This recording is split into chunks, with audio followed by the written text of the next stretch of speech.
let's say that we have someone takes out a 35% annual percentage rate loan from a lender. Person Joe is desperate to repay it, doesn't buy food for his children for a few days and falls behind on the rent, but the lender is paid back in full and makes a profit.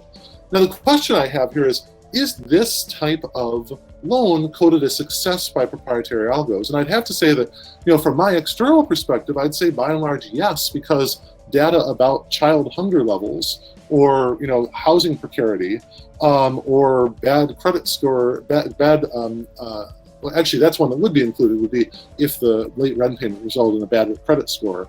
But the other areas of it, aspects of it, are not included by and large. And the question then becomes, what are our machines learning there, right? What are our machines learning when we don't include many aspects of human flourishing in our assessment of creditworthiness? And that's something that, I think is very, very intelligently explored by Mirza Baradaran and Charles Geist in some of their work.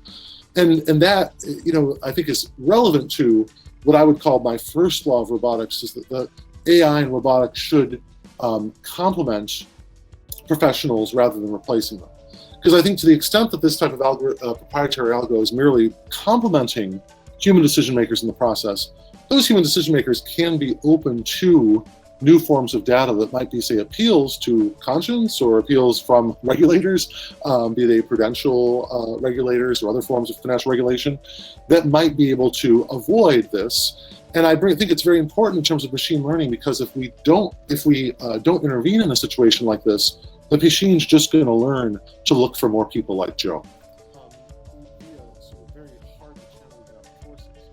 But I think that politics and law can channel a lot of the economic forces in automation and AI, especially in these fields that I've just been talking about in fintech and legal. If we follow these 4 new laws, the complementarity one I've mentioned, the intelligence augmentation rather than artificial intelligence, should be the preferred goal in professions. We can talk further about how I define a profession. That's a whole sociological debate. A second is that the robotics and AI should not counterfeit humanity, and that's where I say that they should not be faking it. I don't care if a robot or AI does things that humans normally do if we know that it's a robot or AI, but I think that many instantiations of robots and AI are now being marketed as or being primed for this type of counterfeiting. And I see that particularly in the research program of affective computing, which I'll be discussing in a piece for Real Life Magazine next month, but also in many other fields as well.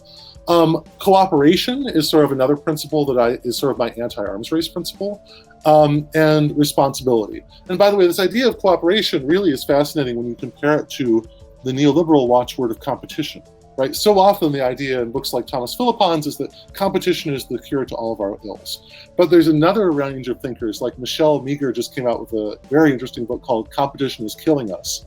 And Izrahi and Stuckey have come out with a book recently, or last year, called Competition Overdose, that say competition can often be really bad. And what I'm looking for are, where are the bad forms of competition happening with robotics and AI? Finally, responsibility, which is really the flip side, and attribution, which is the flip side of not counterfeiting humanity, which is to say, any AI and robotics out there, we need to understand who controls them, who owns them, who will be held responsible. Fundamentally, because we know in law how to punish people, we don't know how to punish AI and robotics.